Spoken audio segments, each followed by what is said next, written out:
Diz assim: e no 6º mês foi o anjo Gabriel enviado por Deus a uma cidade da Galileia chamada Nazaré, a uma virgem desposada com um homem cujo nome era José, da casa de Davi, e o nome da virgem era Maria. E entrando o anjo onde ela estava, disse: salve, agraciada, o Senhor é contigo, bendita és tu entre as mulheres. E vendo ela, turbou-se muito com aquelas palavras, pois considerava que saudação seria esta. Disse-lhe então o anjo: Maria, não temas, porque achaste graça diante de Deus. E eis que em teu ventre conceberás, e darás à luz a um filho, e por-lhe-ás o nome de Jesus. Este será grande e será chamado Filho do Altíssimo, e o Senhor Deus lhe dará o trono de Davi seu pai, e reinará eternamente na casa de Jacó, e o seu reino não terá fim. E disse Maria ao anjo: como se fará isto, visto que não conheço homem algum? E respondendo o anjo disse-lhe: descerá sobre ti o Espírito Santo, e a virtude do Altíssimo te cobrirá com a sua sombra. Por isso também o santo que de ti há de nascer será chamado Filho de Deus. E eis que também Isabel, tua prima, concebeu um filho em sua velhice, e é este o 6º mês para aquela que era chamada estéril, porque para Deus nada é impossível. Disse então Maria: eis aqui a serva do Senhor, cumpra-se em mim segundo a tua palavra. E o anjo ausentou-se dela. Esse aqui, meus irmãos, é o relato do anjo Gabriel anunciando a Maria aquilo que ela estava prestes a gerar. E em uma análise bem rápida, a gente entende que aquilo que estamos gerando no reino de Deus, a partir da renúncia que nós desejamos exercer, é exatamente em comparação proporcional. Em outras palavras, se sei que estou gerando para o reino de Deus, o meu nível de renúncia deve ser tal qual aquilo que eu estou gerando. É interessante que o texto vai começar com um relato do anjo Gabriel sendo enviado a Maria. E essa expressão que o texto se utiliza é exatamente a definição para o que nós entendemos por anjo. Por exemplo, a palavra anjo significa literalmente enviado, tanto no termo grego, que é o termo ângelos, quanto no termo hebraico, que é malá. Esse envio de Deus através de um anjo para uma jovem, uma adolescente, vai romper o silêncio de Deus a partir da história. A partir desse envio de Deus, através do anjo Gabriel, aquela jovem que, segundo a história, tinha mais ou menos 12 anos de idade, o silêncio de Deus vai ser quebrado para com o povo que estava vivenciando e experimentando o silêncio de Deus há mais de 4 séculos. E aí o texto vai nos dar algumas informações a partir do versículo 26. Veja que interessante, diz assim: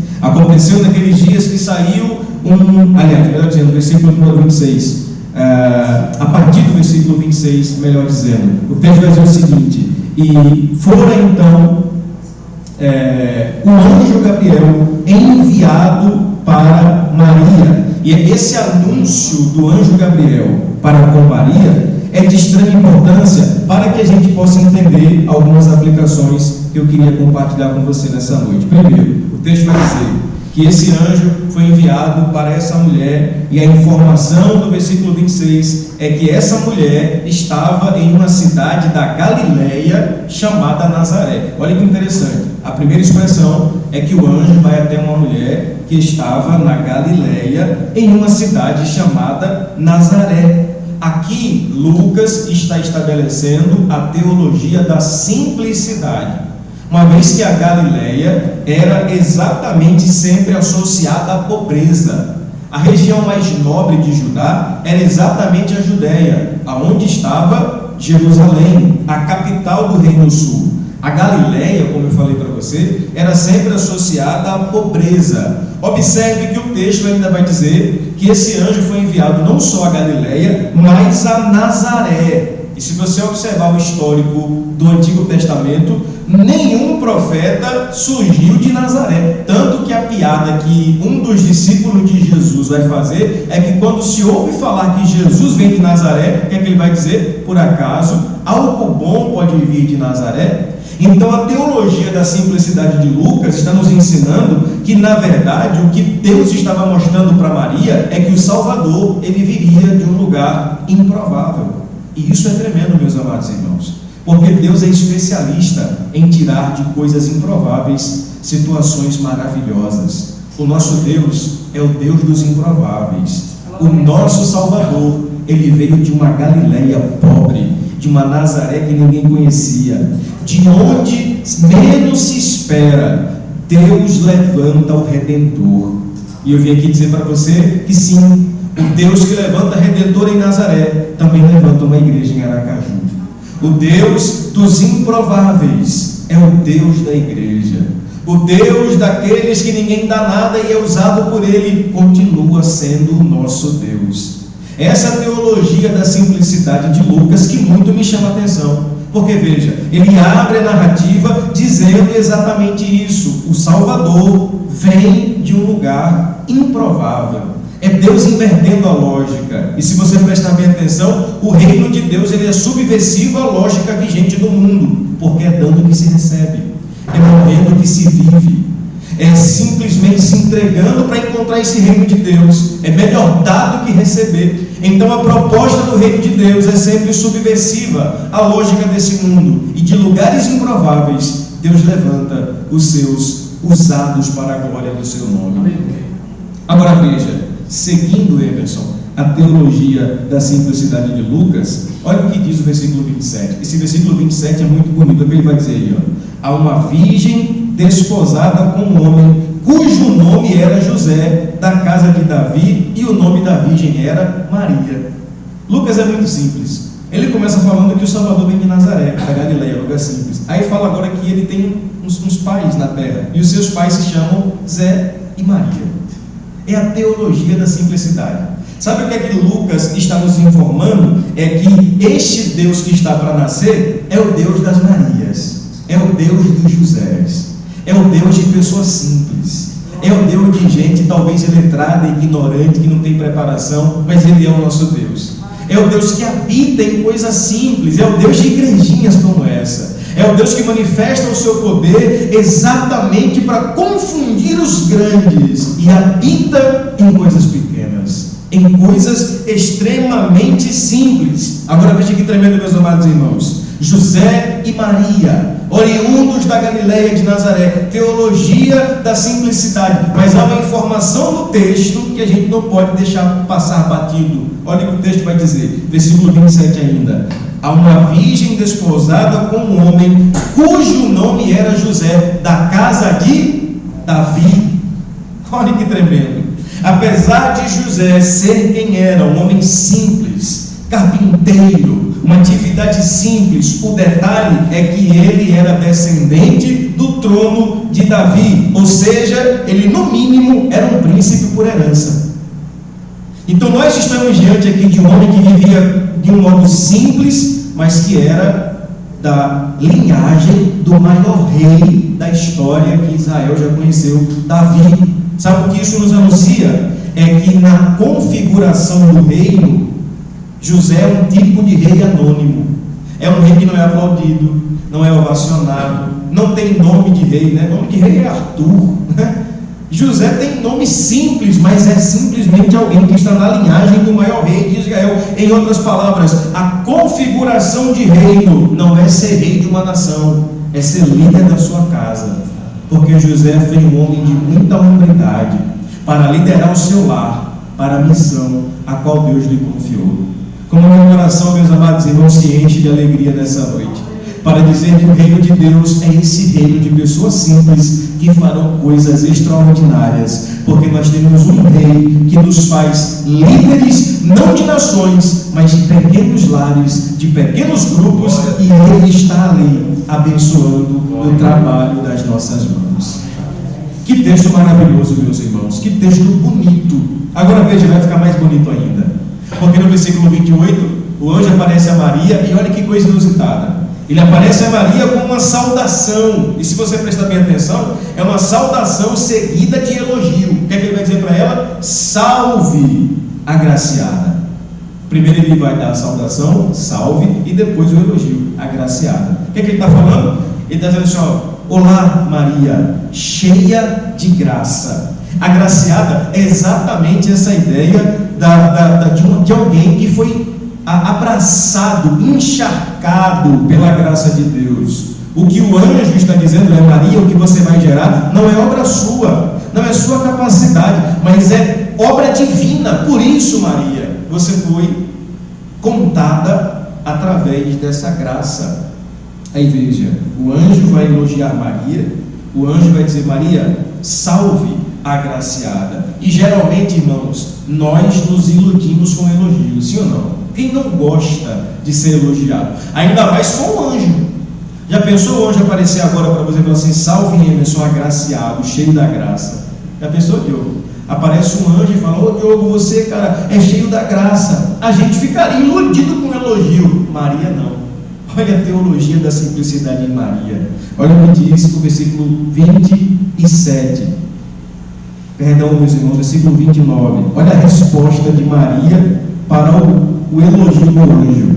E vendo ela, turbou-se muito com aquelas palavras, pois considerava que saudação seria essa. Maria não ficou iludida com o elogio, Maria ficou assustada. Qual é a grande lição da teologia da simplicidade em Maria? É que Maria vai nos ensinar que ela não se ilude com elogios, ainda que venha de anjos, mas desconfia deles por uma simples razão, pois ela sabe de fato quem ela é. Eu não sei você, irmão, quando alguém começa a me elogiar demais, fala: esse aí não me conhece. Fica me elogiando muito e fala: rapaz, se ficar uma semana comigo, você vai ver que eu tenho mais defeito do que qualidades. E essa é a lição de Maria, é mostrar para nós que essa nossa ânsia em ser reconhecido, em ser aplaudido, em ser venerado, em ser aclamado, deve ser substituída por uma capacidade humilde de entender que nós não somos tão bons quanto as pessoas acham que somos. Só que a gente tenta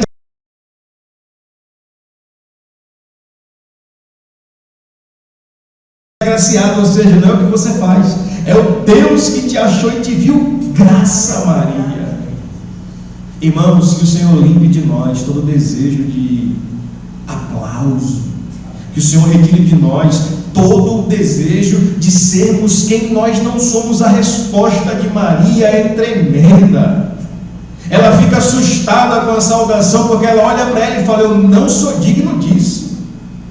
Então, se eu não sou digno, eu não posso me iludir com saudações e com elogios. Só que a gente ama essa coisa do elogio, da curtida, do like, do comentário, da visualização. E Maria está nos ensinando a preciosa lição, a lição de sermos simplesmente humildes, e isso basta. Só que o texto continua, e o versículo de número 30 a 31 é um diálogo interessante do anjo com Maria. Disse-lhe então o anjo: Maria, não temas, porque achaste graça diante de Deus. A palavra graça aqui dá a ideia de vida. É como se o anjo dissesse: Maria, você foi achada com vida. É como se o anjo dissesse: em meio a uma geração corrupta, Maria, Deus viu vida no que você produz. E sabe, irmãos, é essa mesma palavra que o Gênesis vai qualificar para Noé. Em meio a uma corrupção moral tremenda no mundo, diz a Bíblia, e viu Deus graça em Noé, viu Deus vida. É como se o texto bíblico dissesse: todos os outros seres humanos da terra estão mortos em pecados, Noé ainda exala vida, Maria ainda exala vida. O termo grego mais utilizado para vida é o zoe, que dá a ideia de uma vida ativa recebida de Deus, e não só isso, uma vida compartilhada. E se você vai para o hebraico, por exemplo, a ideia de vida é o lechaim. Lechaim é uma palavra no plural, porque não existe vida no singular no hebraico, é sempre no plural, porque a ideia é que uma vida que não é vivida para Deus, ou seja, uma vida sozinha, não é vida, mas a vida só tem sentido na completude de quando se vive para Deus. E qual é o resultado de uma vida que se vive para Deus? É que ela alcança alguém para exalar vida, que nós sejamos tal como Maria, meus irmãos. Que o Senhor ache vida em nós. E como é que Deus acha vida em nós? É quando a nossa vida exala vida para outras pessoas. Que texto tremendo! Eu fico maravilhado com essa capacidade de uma adolescente chamar a atenção de Deus por aquilo que ela produzia. E vamos ser sinceros, irmãos, nós somos muito bons em cantar e pregar. A gente só é ruim em viver. Não é? A gente é doutor em ensinar, só é ruim em vida. Nosso assunto é sempre na teoria. Deus nos convida a uma prática de vida. E que prática de vida é essa? É viver de modo que eu possa exalar vida por onde eu chegar. O texto então vai dizer que dentro desse diálogo, olha aí o que diz o versículo 31: eis que em teu ventre conceberás, e darás à luz a um filho, e por-lhe-ás o nome de Jesus. E aqui a gente chega no ponto auge da mensagem. O tema que eu falei para vocês é: seu nome é Jesus. E é o anjo que anuncia o nome do Salvador. Seu nome é Jesus. Olha que interessante, mas isso aqui é mais uma aula da teologia da simplicidade trabalhada por Lucas. Porque veja, Jesus era um nome extremamente comum. Diga o nome comum aí, que você acha comum. Vamos lá, nos nossos dias. Nome comum, João, nome comum, João. Diga aí, você que é professor, nome comum dos dias atuais. Cauã, Guilherme. Quem mais?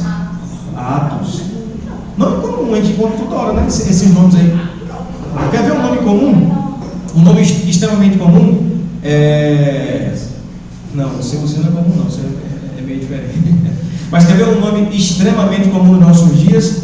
Enzo. Enzo tem demais, né? Enzo tem bastante. Rafael. É nome por aí que vai. Agora veja, se você prestar bem atenção, o nome Jesus, só no 4º evangelho, ou seja, no evangelho de João, aparece 600 vezes. Era um nome extremamente comum. Tinha muito Jesus. Aí vem o anjo para dizer: o nome do Salvador não será Richard, não será Christopher. O nome do Salvador é mais um nome comum. É essa teologia da simplicidade de Lucas que me impressiona, irmãos. Porque sabe, Deus poderia, Jenison, colocar um nome novo, um nome que ninguém nunca ouviu. Vou inaugurar o nome do meu filho, Salvador. Deus vai e fala assim: não, vai ser mais um nome comum para aquele que vai dividir a história entre o antes e o depois. Deixa eu falar uma verdade para você aqui nessa noite, irmãos. O nome Jesus era uma forma grega para o nome Josué ou Josua.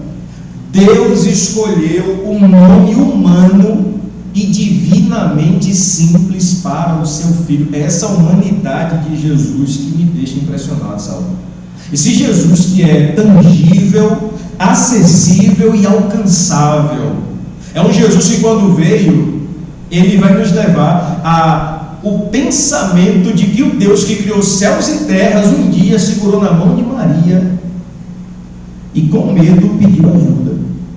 O Deus Salvador que criou céus e terras um dia flutuou no ventre de uma adolescente. Esse Jesus, ele é tremendo, irmãos.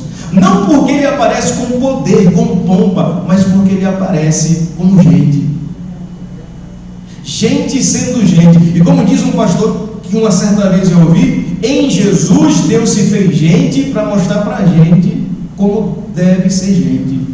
Porque nós temos problema em ser humanos, em ser gente. A gente se acostumou com uma aula espiritual de ser uma coisa, né, ensaiada, uma coisa que impressiona, uma coisa que é montada, artificial, uma adoração verborrágica de palavras. E Jesus sentava com pecadores, e Jesus abraçava a criança, parava de pregar para colocar a criança no colo. A gente se acostumou com essa religiosidade de impressionar, de mudar o tom da voz quando vai falar no microfone, né? E Jesus, ele para um velório para conversar com a mulher que perdeu o filho. Esse Jesus é tremendo, irmão. Esse Jesus é humano. A gente cantou aqui, Filho do Homem. Quantas vezes o Novo Testamento trabalha a ideia de Jesus na perspectiva do Filho do Homem, né? E veja, eu li uma frase essa semana, não lembro agora quem foi o autor, mas um teólogo disse que Jesus, ele subverteu a lógica da humanidade, porque veja, em Adão, o homem quis ser Deus. Em Jesus, Deus se transformou homem para, na verdade, ser servo.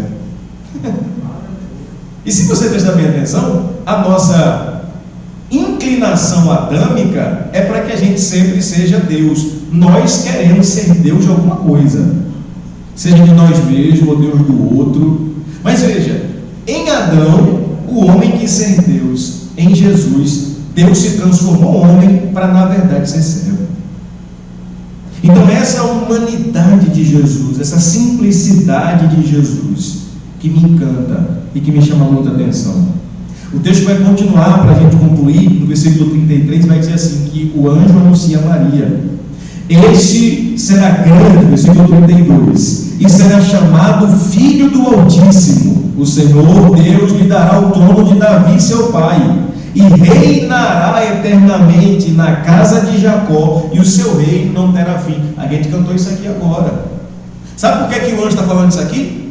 Porque o Antigo Testamento e o período interbíblico, pastor, onde é que é o período interbíblico? É aquela página em branco da Bíblia que divide Mateus e Malaquias, aquele tempo de 400 anos, do Antigo Testamento até o nascimento de Jesus, reinos e impérios se levantaram. Se você ler Daniel 2, está lá, a estátua de Daniel fala sobre os reinos e impérios do mundo.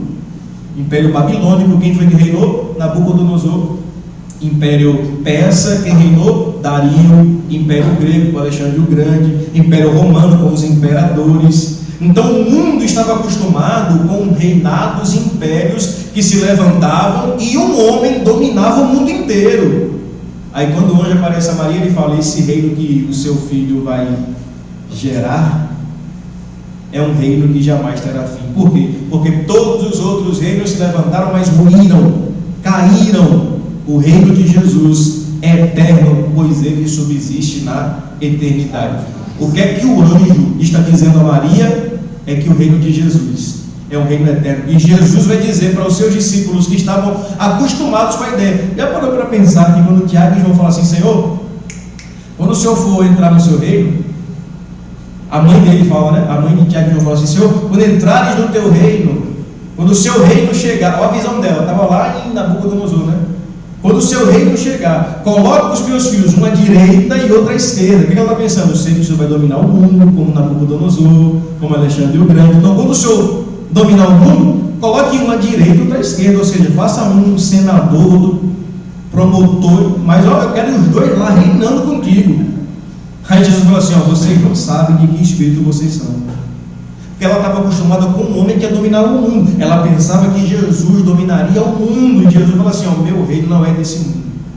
Por quê? Porque ele não veio estabelecer um império, ele veio manifestar o reino. Aleluia. Aí se a gente pega a imagem da glória do reino de Deus, é Jesus na cruz. E lá tem alguém à direita e à esquerda. Quem está lá? Dois ladrões, uma à direita e outra à esquerda. É Jesus dizendo: quer reinar comigo, não vai ter coroa, vai ter cruz. Quer reinar comigo, não vai ter trono, vai ter calvário. Quer reinar comigo, quer ser participante do meu reino, esqueça essa coisa de ser aplaudido, ovacionado. A paga por esse trabalho vai ser a morte. Vamos mudar o mundo como? Morrendo. Essa é a tônica do reino de Deus. E hoje, pastor, hoje eu preciso morrer por pregar o evangelho? Não literalmente, mas morrer todos os dias. Morrer para as nossas paixões, porque se a gente não morre, este reino de Deus não é estabelecido em nós. É por isso que o Gabriel, o anjo, vai dizer: este reino jamais terá fim. Agora, irmãos, olha que tremendo. No versículo 33 ele vai falar o seguinte: e ele reinará eternamente na casa de Jacó. E eu estava pensando nessa expressão hoje à tarde. Veja, ele reinará eternamente na casa de Jacó. E se você pegar a história de Jacó, a casa de Jacó foi uma casa dividida exatamente por causa dessa questão de domínio. Primeiro, Jacó enganou o irmão por causa de quê? Primogenitura, ou seja, dominar o outro. Depois, os irmãos, os filhos de Jacó, eles vão lutar o tempo inteiro contra José por causa da primogenitura. Olha o que o anjo está dizendo que Jesus vai fazer. O anjo está dizendo que esse Jesus, o reino dele, ele une irmãos separados.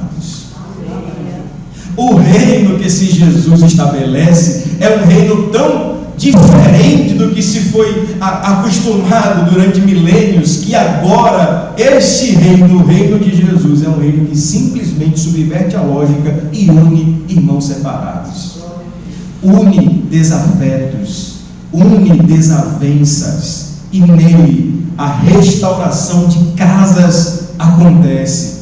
O reino de Deus, irmãos, é um reino de amigos. É por isso que o anjo Gabriel está deixando uma verdade muito clara: este reino, o reino de Jesus, é um reino que não há espaço para competidores, porque Jacó se acostumou a competir com Esaú, os irmãos de José queriam competir com ele, e Jesus veio estabelecer um reino que aqui ninguém compete com ninguém. Nós não somos competidores, nós somos irmãos para a glória de Deus. Amém, igrejinha? Quantos podem glorificar este Deus? Que tremendo esse reino de Deus. Ele reinará eternamente na casa de Jacó. Então, quando Maria, eu fico pensando Maria, né? Ouvindo aquilo tudo, aquele monte de informação, ó, seu filho aí vai ser grande, né? Vai salvar o mundo. Maria ouvindo aquilo tudo, aí ela vai simplesmente chegar a uma conclusão. Olha o que ela vai dizer no versículo 34. E disse Maria ao anjo: como se fará isso, visto que eu não conheço homem algum? Essa pergunta é interessante, né? Maria sincera fala assim: rapaz, ó, eu não conheço homem nenhum, como é que isso pode acontecer? Aí veja a resposta do anjo no versículo 35. E respondendo, o anjo disse-lhe: descerá sobre ti o Espírito Santo, e o poder do Altíssimo te cobrirá com a sua sombra. Sabe o que é que o anjo está respondendo para Maria? Maria, o que você vai gerar não é de andar com o homem, mas é de andar com Deus. Olha a pergunta de Maria: como é que isso vai acontecer se eu não conheço o homem? Aí o anjo fala: não é porque você anda com o homem, é porque você anda com Deus. Não é de caminhar com o homem, é de caminhar com os céus. Isso aqui, irmãos, me faz pensar nessa noite. Pensar em quê, pastor? Pensar em que tipo de relação eu estou inserido. Será que eu tenho andado com Deus ou tenho andado apenas com homens? A resposta do anjo define aonde está o meu entendimento de caminhar. Maria, descerá sobre ti o Espírito Santo. E o poder, a palavra poder no grego é dunamis, é a ideia de dinamite, uma explosão interna. É algo que acontece não pela nossa capacidade, não é simplesmente uma explosão, mas é uma implosão de dentro. Maria, esse poder é algo que você não pode desenvolver, mas é algo que é gerado aí dentro. Esse poder do Altíssimo te alcançará. Aí ele vai dizendo a mais: Maria, descerá sobre ti o Espírito Santo, e o poder do Altíssimo te cobrirá com a sua sombra. Se você pegar a sombra no Antigo Testamento, dá sempre a ideia de luzes, aliás, trevas, escuridão, sombra. Aqui não, aqui este que está para nascer, ele ressignifica trevas em luz. A sombra dele não me assusta, mas me faz descansar, porque nele não há luz e trevas, ele é a própria luz. E ele fala: esse poder do Altíssimo que vai te cobrir, esse que há de nascer, será chamado Filho de Deus. Aí ele dá uma breve relato do que está acontecendo com Isabel, prima de Maria. Ele vai dizer: ó, eis que também Isabel, tua prima, concedeu um filho em sua velhice. É este o 6º mês para aquela que se chamava estéril. Você conhece a história? Isabel, mãe de João Batista, era estéril, não podia ter filho. Deus foi lá, abriu a madre e levantou o percussor de Jesus, João Batista. Aí o versículo 37, que todos nós aqui aprendemos um dia, né? Seja em EBD, seja em círculo de oração, né? Seja em culto de um lar, todo mundo aprendeu esse versículo aqui, porque a gente ama esse versículo, mas não veja no contexto. O anjo está dizendo assim: ó Maria, Isabel, tua filha, tua prima, não podia ter filho. Mas já é o 6º mês que se diz da que era estéril que ela gerou um filho. Aí vem o versículo que a gente conhece dizendo: porque para Deus nada é impossível. Quem está falando isso é o anjo. Para Deus nada é impossível. É como se ele dissesse: o Deus que está estabelecendo este reino, ele se responsabiliza pelo tal. Aonde? No campo da impossibilidade. É por isso, irmãos, que eu fico muito feliz com o que esse Deus faz. Se é Deus que está fazendo, não existe impossível diante do que Ele faz. Se é Deus que está realizando, fique tranquilo. Ainda que as adversidades se levantem, ainda que as situações se levantem, ainda que as evidências pareçam não, Deus faz o impossível acontecer. É por isso que hoje fala: Maria, para Deus nada é impossível, porque quando tudo parece em contrário, você deve crer, porque Deus é um Deus que quebra as lógicas humanas. E esse Deus é especialista exatamente nisso, no que? No impossível. E veja, ele vai concluir dizendo, na verdade, Maria, com uma resposta interessante. Disse então Maria: eis aqui a serva do Senhor, cumpra-se em mim segundo a tua palavra. E o anjo ausentou-se dela. Essa expressão de Maria é tremenda. Ela vai ouvir o que o anjo falou, ela vai dizer: eis aqui a tua serva. Irmãos, eis aqui é resposta de servo. Só responde eis aqui na Bíblia quem de fato era servo. E ela, diante da missão que Deus estava lhe outorgando, ela vai dizer: eis aqui, faça-se cumprir na tua serva a sua vontade. Será que nós podemos fazer essa oração essa noite? Senhor, eis aqui o teu servo, cumpra em mim a tua vontade. Será que a gente pode fazer essa oração? Senhor, eis-me aqui, não a minha, mas cumpra em mim a tua vontade. A Bíblia diz que a vontade do Senhor, ela é boa, perfeita e agradável. Veja o ciclo evolutivo. A vontade de Deus é boa, perfeita e agradável. Se fosse eu escrevendo o texto, eu diria assim: a vontade de Deus é agradável primeiro, né? Porque a gente quer logo que é agradável. O agradável tem que vir logo. Para quê? Para que eu fique logo satisfeito. Não. A vontade de Deus primeiro, ela é boa, porque geralmente o que é bom para mim não é bom para Deus. O que é bom para Deus não é bom para mim. Depois disso ele diz: ela é boa, perfeita. É a ideia de que não há erro, quando eu entendo a vontade de Deus, e só aí é que ela é agradável. A vontade de Deus é boa, perfeita e agradável. Irmãos, a missão que Maria tinha junto com José era de gerar o Salvador, o Filho de Deus. E você conhece bem a história, o nascimento de Jesus. A Bíblia vai dizer que nos dias do imperador César Augusto, eles vão serem levados a um estábulo, a uma manjedoura, e ali nasce o Filho de Deus, o servo sofredor. E eu queria concluir com essa imagem: o Deus de toda a eternidade, que se submete a ser humano como nós, e simplesmente não vai nascer em uma maternidade de luxo da Palestina, mas vai submeter-se a nascer em uma manjedoura. São Jerônimo disse que Jesus nasceu em uma manjedoura, lugar sujo, porque ele sabia que era exatamente ali que ele nos encontraria. Eu queria que a gente finalizasse essa noite agradecendo esse Deus por essa obra maravilhosa, porque foi em lugar de sujeira que ele nos encontrou. Foi diante das nossas sujeiras que esse Deus acabou nos encontrando. E tal qual Maria, se não for a graça de Deus, irmãos, nós seremos perdidos. Mas aprove ao Senhor achar graça em nós. Pastor, e por quê? Eu não sei dizer. O que é que eu fiz? Nada. O que é que eu comprei? Como? Não foi. Simplesmente aconteceu pela graça. Você pode agradecer a esse Deus aqui essa noite. Você pode render graças ao Senhor essa noite. Você pode louvar a esse Jesus e bendizer o seu nome por essa graça maravilhosa que nos faz filhos. Filhos de Deus. Vamos ficar de pé para a gente orar.